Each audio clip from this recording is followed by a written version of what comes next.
What's happening, everybody, and welcome to today's edition of SWACtalk, the show where we cover the SWAC inside and out. I'm your tour guide through the SWAC Sea Wells, and we're going to recap this week 6. Very interesting week of football, to say the least. Um, some very surprising outcomes on all sides, and we're not going to waste too much time as usual in the intros, but you can check out the socials, facebook.com/SWACtalk, instagram.com/SWACtalk. SWACtalk76 at gmail.com is the email address. Um, Check me out here on the YouTube page. You can go ahead and subscribe to that if you haven't done so already. Much love and support, and shout outs to everybody who's already subscribed. If you haven't done so already, man, go ahead and do that. Hit that notification bell to be alerted to any content that I upload.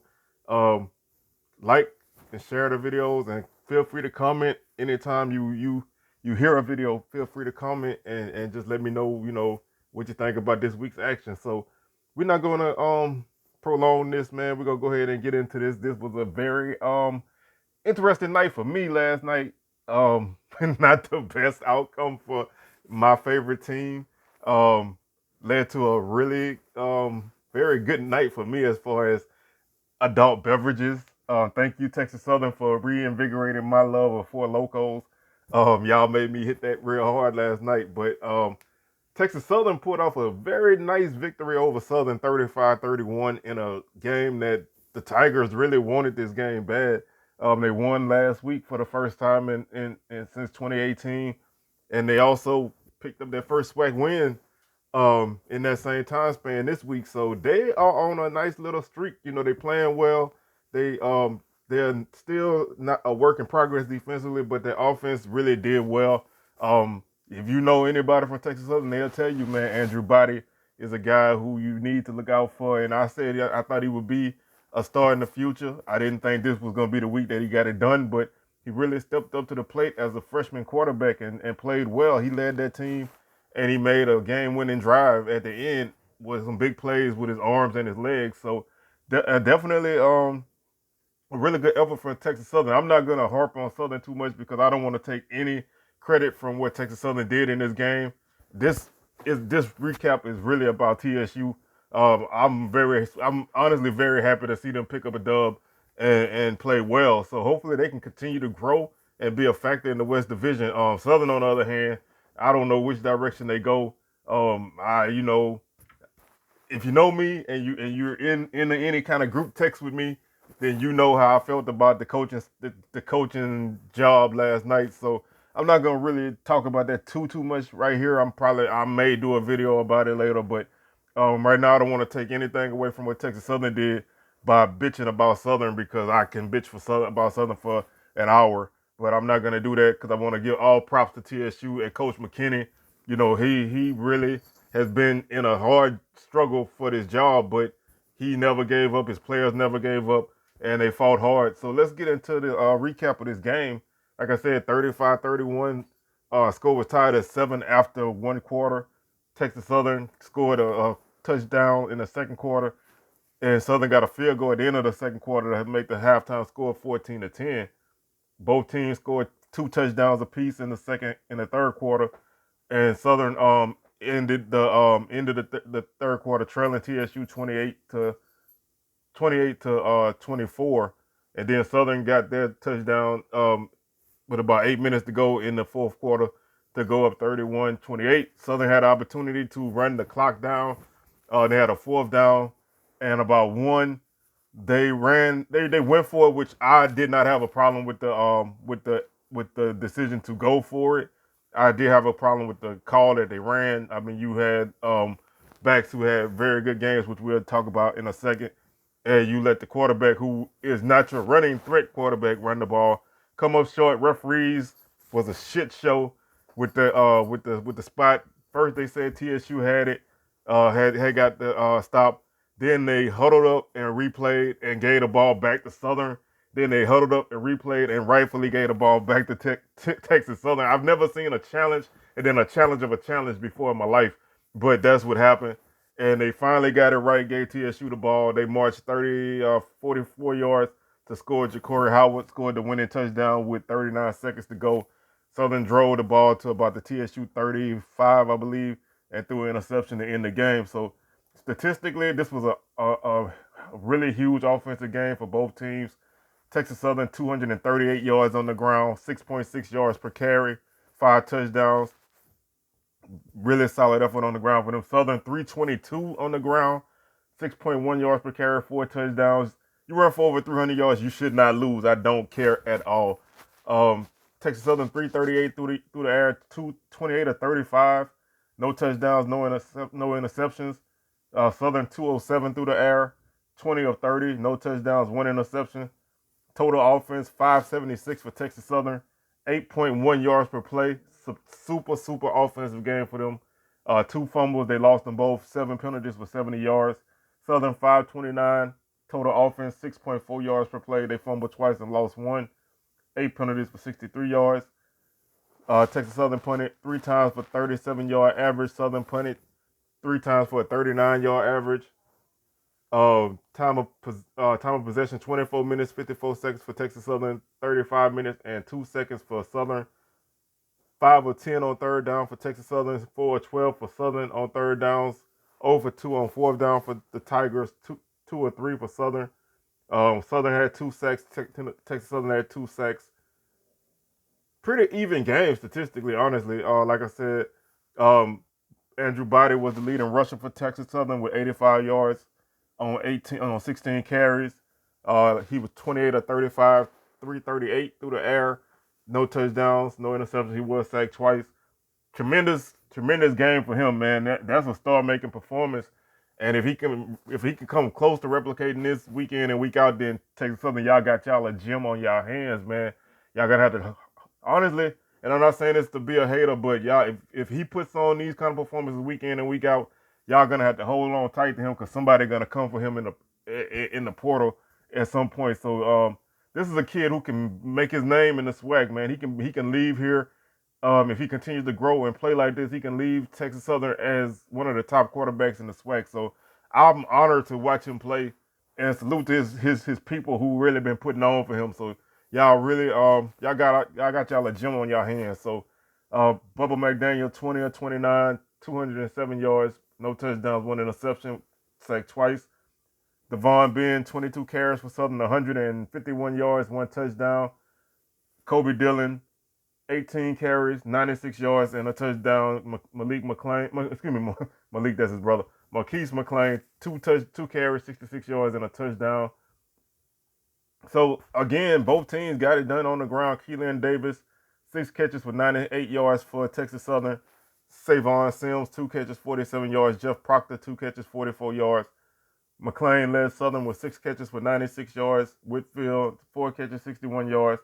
Ethan Howard, 4 catches, 24 yards. Ja'Cory Benjamin led Texas Southern with 9 tackles. Tariq Cooper and Tyler Martinez with 7.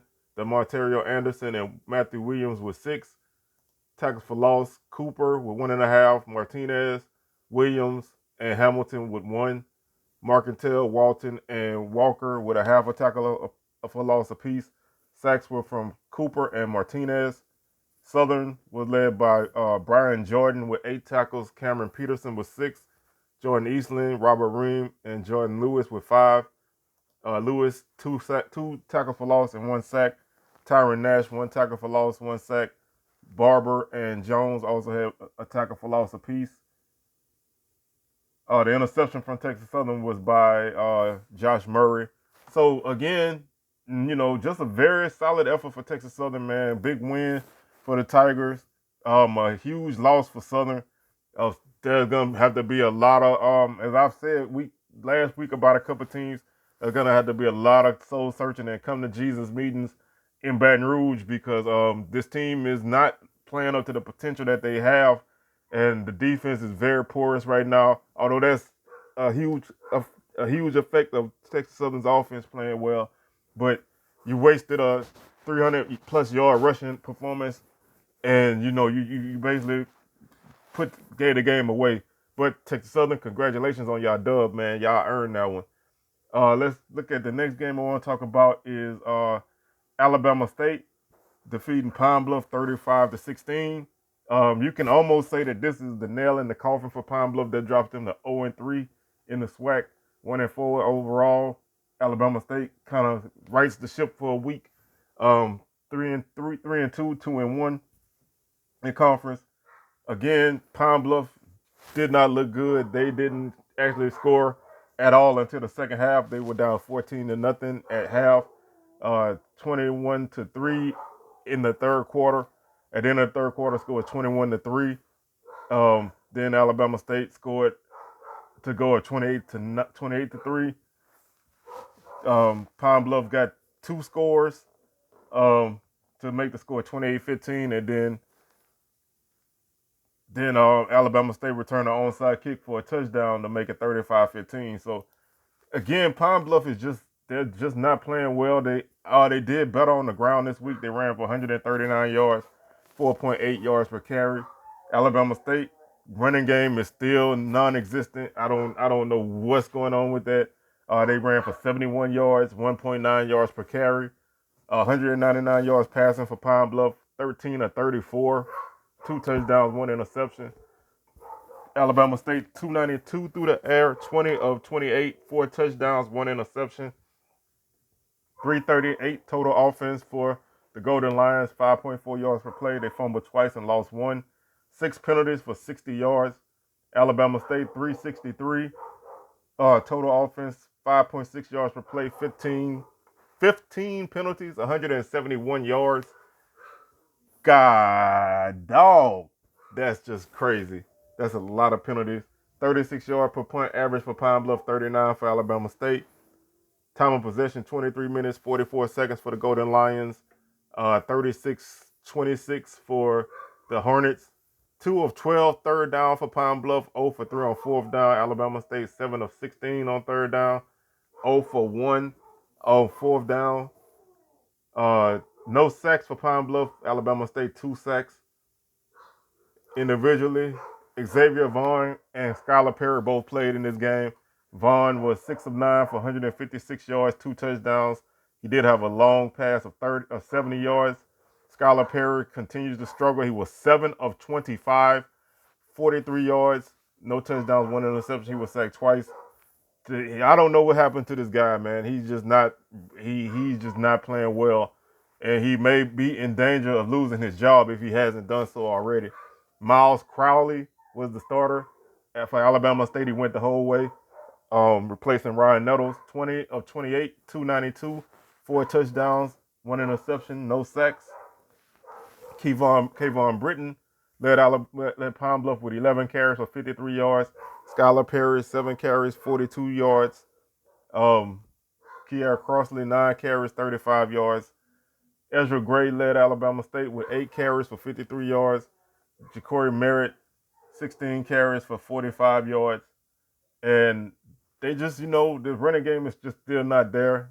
Dalen Hill led Pine Bluff with three catches for 109 yards and a touchdown, including a 70-yarder, which was his touchdown. DeJuan Miller, 4 catches, 46 yards. Josh Wilkes, who is probably their best receiver, he only had 2 catches for 24 yards. It's just, puzzling, just very puzzling right now. Jeremiah Hickson, 6 catches, 122 yards for Alabama State, 2 touchdowns. Kieron Jones, 2 catches, 45 yards. Ezra Gray, 2 catches, 43 yards, and a touchdown. Isaac Peppers led the Golden Lions with 8 tackles. Jalen Thigpen, Andre Fuller, and Monroe Beard, the third, 7 tackles apiece. Akins, 5 tackles. Stanley Bentley, Jabaz Parikh, and Paul Reeves each had 4 tackles. Tackles for loss, Akins 2.5, Peppers, Thigpen, and Davis with 2 tackles for loss apiece. And like I said, no sacks. The interception was by Andre Fuller. Alabama State was led by Ershaw Davis with 9 tackles, Nicholas Terry 6, Rompersad, Howard, and Cunningham with 4 tackles for loss. Davis 3 to lead the team. And sacks, Davis had 1 sack and half a sack each for Rompersad and Carson. So, and Jeffrey Scott had an interception. So this is again, Pine Bluff, they not looking good, man. They are basically out of the race. They're looking more and more like that fifth place pick team. This continues that trend that Pine Bluff has historically had, where they will have a good season and then the next season they don't play well. Um, that's under different coaches and regimes, but it's still the same. Um, they have a lot of work ahead of them, and they are going into a game against a team in Southern next week. Who this is going to be an interesting game. Two teams going in the same direction. Neither team is looking good at all. So we'll see how that turns out when we preview week 7. But Pine Bluff their season is rapidly dwindling. They have not beaten the FCS team all season, so that's a big thing. They're gonna have to find a way to get this going because they they're not looking good right now at all. The next game I want to talk about is Alcorn defeating Grambling 24-20. Alcorn had this game I won't say on lock, but they had this game in control, 21-6 at the half, and Grambling was able to score 2 touchdowns to make this game a much closer affair than it probably should have been or would have been. But Alcorn held steady and they won, so they picked up some valuable space on Prairie View in the standings and kind of separated themselves from the mid pack of the West Division, which is not looking as good as I thought it would. Right now, there's not honestly there's one team in this conference right now that I would classify as a good team. Everybody else is hella flawed, and I would say 2 teams in this conference are classified as good teams, and everybody else got mad flaws. So Alcorn, they are on the rise. They're playing a little bit better than they did at the start of the season, but they still have some work ahead of them. But Alcorn got it done with the run game like I thought they would. 207 yards rushing for the Braves, 4.6 yards per carry, 1 touchdown. All Grambling, 86 yards on the ground, 3.4 yards per carry. This was probably a typical Grambling offensive game as they've had in the last few weeks. 172 yards through the air, 15 of 32, 2 touchdowns, 1 interception. Alcorn 150 through the air, 15 of 23, 2 touchdowns, 1 interception. 258 total yards for Grambling, 4.5 yards per play, 1 fumble, and they lost it. 6 penalties for 64 yards, 357 total offense for Alcorn, 5.2 yards per play, 1 fumble, and they lost it. 9 penalties for 80 yards, 35-yard average punting for Grambling, 39 for Alcorn. Time of possession, Grambling 26 minutes, 22 seconds. Alcorn 3 minutes and 38 seconds. 3 of 14 on third down for Grambling, 2 of 15 for Alcorn. So they won in spite of that horrible third down conversion rate. 1 of 2 on fourth down for Grambling, 2 of 4 for Alcorn. 2 sacks for Grambling, 1 for Alcorn. Noah Biden, he was 10 of 27 for 105 yards, 1 touchdown, 1 interception. He was sacked once. Alden Clark came in. He went 5 for 5 for 67 yards and a touchdown. Felix Harper, 15 of 23, 150, 2 touchdowns, 1 interception. He was sacked twice. Alden Clark led Grambling with 10 carries for 59 yards, no touchdowns. C.J. Russell, 10 carries for 28 yards. Nico Duffy, 20 carries for 138 yards to lead Alcorn. Stafford Anderson, 9 carries, 35 yards. Greg White, leading receiver for Grambling, 4 catches for 67 yards and a touchdown. Kobe Ross, 4 catches, 38 yards. Darrell Clark, 3 catches, 37 yards and a touchdown. LaCharles Pringle led Alcorn with 4 catches for 67 yards and 2 touchdowns. C.J. Bowler, 4 catches, 38 yards. Juan Anthony, 3 catches, 26 yards. Josh Reed led Grambling with 9 tackles. Quinn Mitchell, 6. Blake Thomas, 6. Lewis Matthews, 6. Tackles for loss. Carter with 2. Lewis, Asidu, and Powell and Blake Thomas each had 1 tackle for loss apiece. Sacks were by Carter and Lewis. Interception by Myron Stewart. Nichelle Haran led Alcorn with 6 tackles. Macarius Blunt, 5. Juwan Taylor, 5. Kieron Kinsler, 4. Torrance Wilson, 4. Chris Monroe, 4. Tackles for loss. Dawson, Monroe, Cherilus each had one apiece, and the sack was from Cherilus. Interception came from Jawan Taylor. So Alcorn, like I said, it wasn't a pretty game, but this was a game they had control of pretty much the whole way, and they were able to stave off Grambling, who kind of put in a late bid for an upset. But Alcorn picks up their next victory on the season, so they are continuing to get better as they head into the middle of October with some big games on the schedule ahead of them. The next game we want to talk about is my new favorite team, man, Valley. I'm Team Valley, and you know I'm a jump on, man. I'm not really a bandwagon guy, but I'm a bandwagon Valley for a while until they get beat really bad. Then I'm gonna hop off again. But Valley picked up a nice victory on the road, which, you know, if you know me and you've seen my show, you know I talk about Valley a lot, not being able to win on the road. They two different breeds of animal on the road and at home, but they picked up a big victory on the road in this one, dropping Bethune-Cookman at 0-6 and 0-3 in the conference. Bethune-Cookman is all alone in the East Division cellar right now. Valley picks up a nice SWAC win, 2-3, 1-1 right now in conference. And this was a game Bethune-Cookman led 14-7 at the half. Valley scored 13 fourth quarter points to get the job done. Two Caleb Johnson touchdowns in the fourth quarter gave Valley the victory.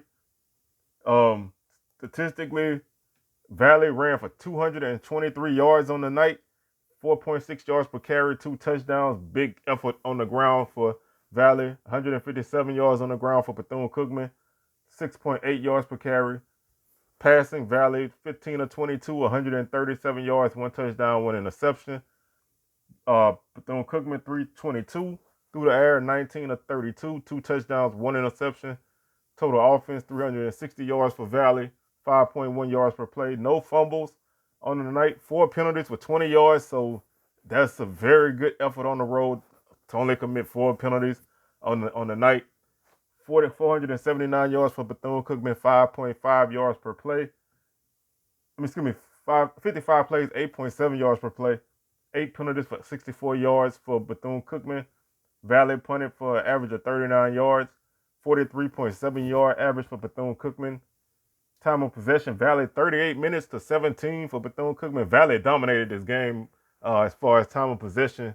So they kept Bethune-Cookman off the field, even though they did have a nice offensive production. But Valley was able to control the game, especially in the second half, and pick up the W. 8 of 15 on third down for Valley. 1 for 1 on fourth down. 2 of 10 for Bethune-Cookman on third down. That's going to hurt you more often than not. No fourth down conversions for Bethune-Cookman. Valley 2 sacks, Bethune-Cookman 4. Individually, Jelani Easton 15 of 22, 137 yards, 1 touchdown, 1 interception. He was sacked 4 times. Devin Black started and went the whole way. He was 18 of 30 for Bethune-Cookman, 307, 2 touchdowns, 1 interception. He was sacked twice. Caleb Johnson led Valley with 22 carries for 96 yards. Easton, 9 carries, 56 yards. Devin Black, 9 carries for Bethune-Cookman, 74 yards. Jimmy Robinson, the third, 8 carries, 50 yards. Tavius Porter led Valley with 2 catches for 41 yards and a touchdown. Jarius Clayton, 4 catches, 33 yards. Donald Johnson, 4 catches, 28 yards. Quayshawn Bird led Bethune-Cookman with 7 catches for 145 yards. Kamari Everett, 5 catches, 139 yards, and a touchdown. Defensively, Keontae Daniels led Valley with 6 tackles. Kenneth Martin, 5. Vaughn Soignier, 5. Andrew Bloodsaw, 5. That's a name I always love to say. That's just such a football name. It's such a Delta Devil name. Andrew Bloodsaw, 5 tackles. Markel Gladney, 4 tackles. Tackles for loss. Jerry Garner with 2. Daniels 1. Soignier 1. Sacks. Garner had 1 sack. Thomas and Victor each had a half a sack apiece. Interception was by Andrew Bloodsaw. Bethune-Cookman was led in tackles by Ontario Johnson with 14. Ratliff 8. McKenzie 8. Jackson 6. Bowman and Thomas with 5. tackles for loss. Mason Hill, 2.5. Jamood Brown, 2.5. Jackson, Thornhill, Reeves, and Bowman, along with McKenzie and Thomas, each had 1 tackle for loss apiece. Sacks, Brown, 1.5. Jackson and Reeves with 1. Interception was by Sutherland. So Valley, like I said, Valley is playing. They're playing some good football right now. They're not spectacular. They're not flashy. They are working hard and they're getting wins. They bring their lunch pail and they get wins. When they step on the field, they just fight and keep themselves in the game to the end. And then they make the play at the end to win. So that's a big victory for them. Bethune-Cookman is really in a bad way right now. They're basically out of the race. I don't really see them getting out of the cellar. They still have some tough games ahead of them, but they really have some work to do to even turn this season around to get to a respectable level. So they are really in a bad spot. Like I said, there are a lot of teams right now who are surprising in the wrong way, and they are one of them. So I don't know how they're gonna work this out, but they have to work it out some kind of way and get themselves back to some kind of winning form. So real tough night to lose on homecoming at home to Valley. Valley can't be a punchline right now. So any of those Valley jokes, man, you can't get them off right now. So we'll keep our eyes on Valley and see how they progress as they continue to win. The next game we want to talk about is Florida A&M basically worked South Carolina State 30-7. That score was 28-0 for the longest. 27-0 for the longest. South Carolina State got their only touchdown. It was 6 minutes and 39 seconds left in the fourth quarter. So FAMU, again, this is kind of like the Alabama State game last week. The defense just had their way with their opponent. 59 yards rushing for South Carolina State, 1.8 yards per carry. This FAMU defense is very, very nasty. 75 yards passing for South Carolina State, 8 of 20. No touchdowns, 2 interceptions. FAMU, again, not spectacular offensively, but they're getting the job done. 188 yards rushing on the night, 5.2 yards per carry, 2 touchdowns. 181 yards passing, 14 of 24. 1 touchdown, no interceptions. Total offense, South Carolina State, 134 yards of offense, 2.5 yards per play.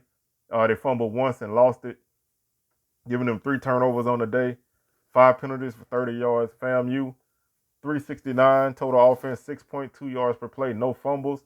So no turnovers at all for the Rattlers. 11 penalties for 94 yards. That's probably the only thing I would see that they need to work on is cutting down those penalties. But this defense, man, is playing some great ball. Probably right now they're probably the number 2 defense in the conference, or maybe 2A and 2B. Probably them in Prairie View, Jackson State, obviously the best defense in the league.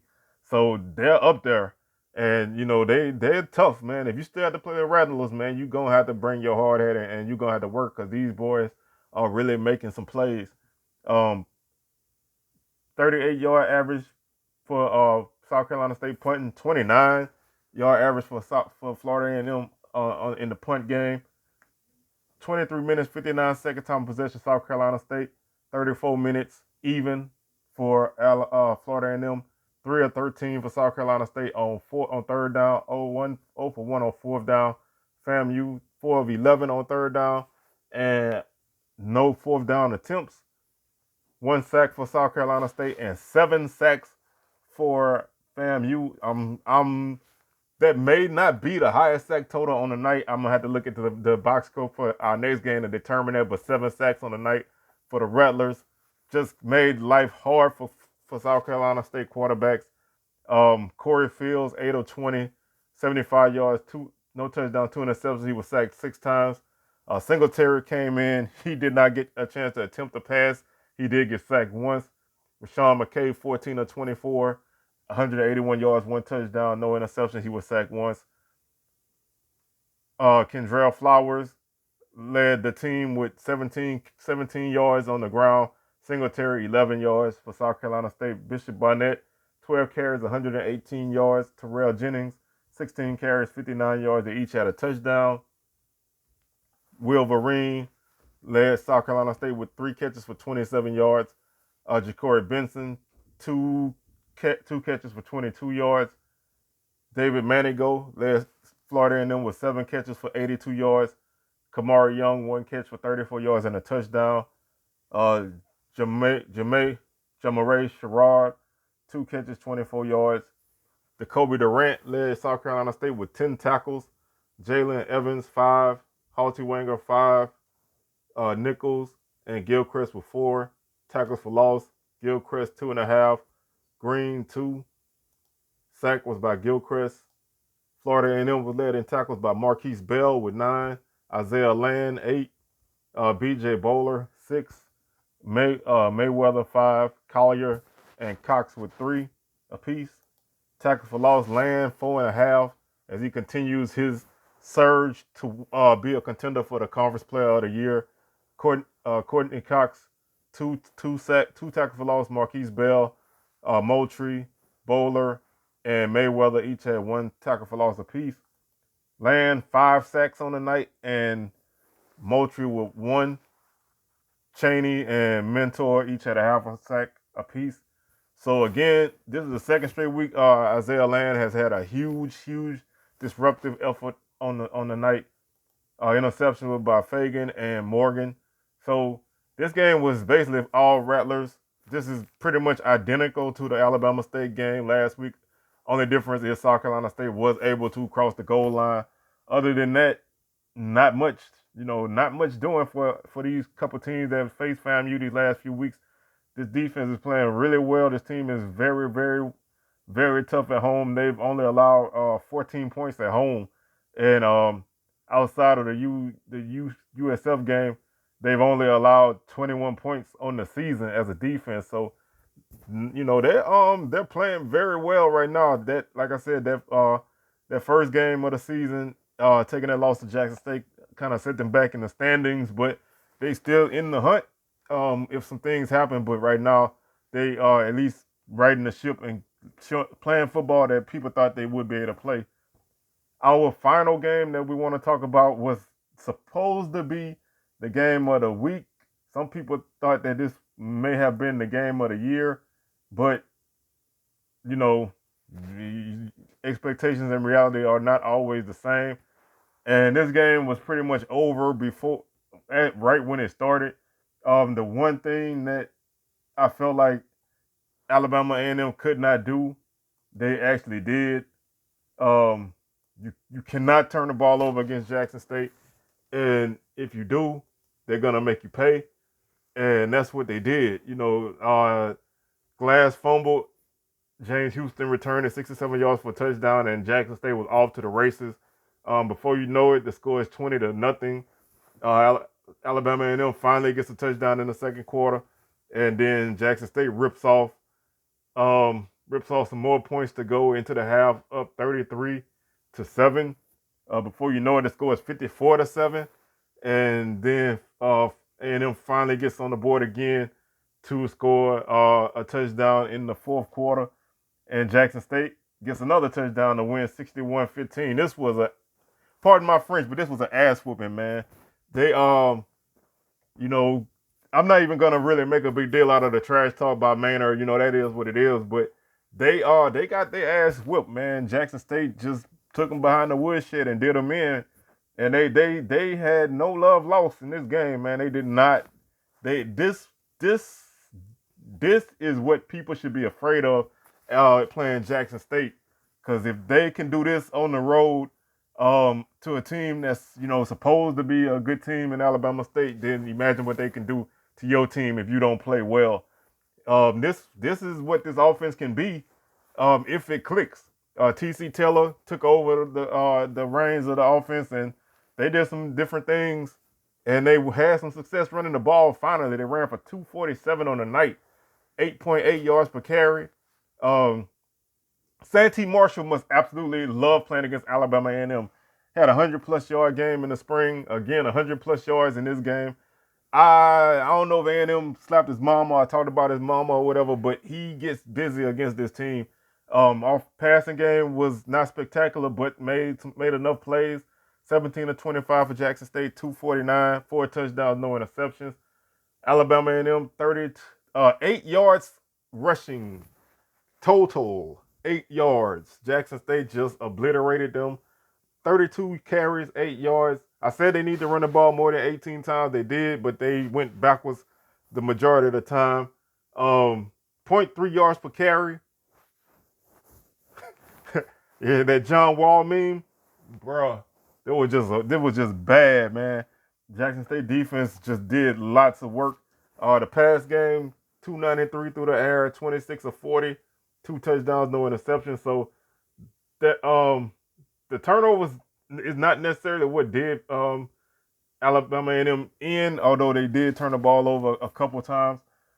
Jackson State 496 total offense, 9.4 yards per play. They just gashed that defense all night. They did have 16 penalties for 146 yards, so that's probably the one bad spot for Jackson State in this game. 301 total offense for Alabama A&M, 4.2 yards per play. They fumbled 4 times and lost 2. They had 4 penalties for 20 yards. 40-yard per punt average for Jackson State. They punted twice. Alabama A&M, 38 yards per punt. Time of possession, Jackson State, 23 minutes and 33 seconds. Alabama A&M, 36 minutes and 27 seconds, showing that, sometimes time of possession don't mean nothing. And this was one of those times. Jackson State, 8 of 10 on third down. They really corrected their third down conversion problems that they had. They didn't attempt a fourth down. They were 5 of 5 in the red zone. They had 10 sacks. There's teams that don't have 10 sacks all season right now. They had 10 sacks. So, fam, you had a nice night with your 7 sacks. Jackson State just beat that with 10. They abused Glass, man. He could not get it done, man. He was under pressure. Anytime he dropped back, there were 5 people in that backfield, and they got there, man. They just did what they had to do. Alabama A&M 6 of 15 on third down, 2 of 4 on fourth down. They didn't have any sacks. I guess the one other thing that I can nitpick about Jackson State was they missed the extra point. Their kicking game is still kind of inconsistent, but it's not a lot to nitpick from them. Shedeur, 17 of 24, 249, 4 touchdowns. His longest pass was 37 yards, so he didn't need to go deep. He just worked them all in the intermediate and short routes, and they got busy that way. Lyles was 0 for 1 on the night for Jackson State. Akil Glass, 26 of 40, 293, 2 touchdowns, no interceptions. He was sacked 8 times. Xavier Langford came in. He was sacked twice. Quincy Casey actually got in the game for one play. Glass's helmet came off. They ran the ball. It was like a 3rd and long.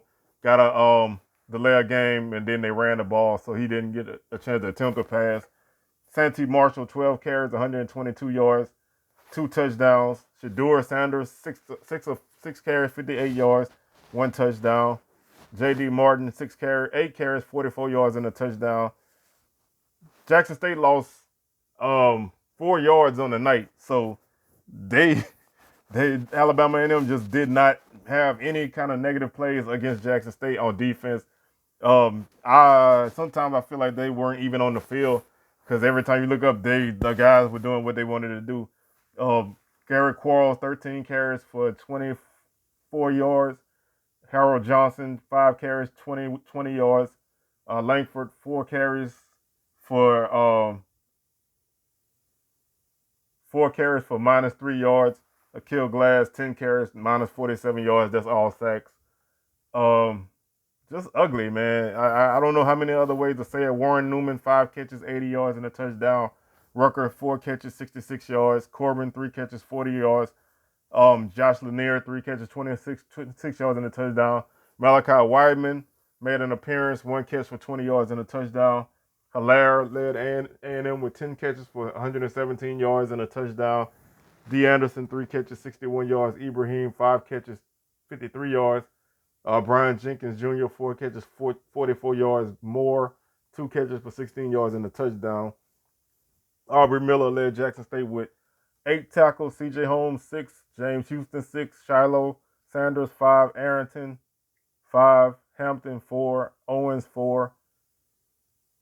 Tackles for loss, Owens, Houston, Hampton, Miller, and Reagan each had 2 tackles for loss apiece.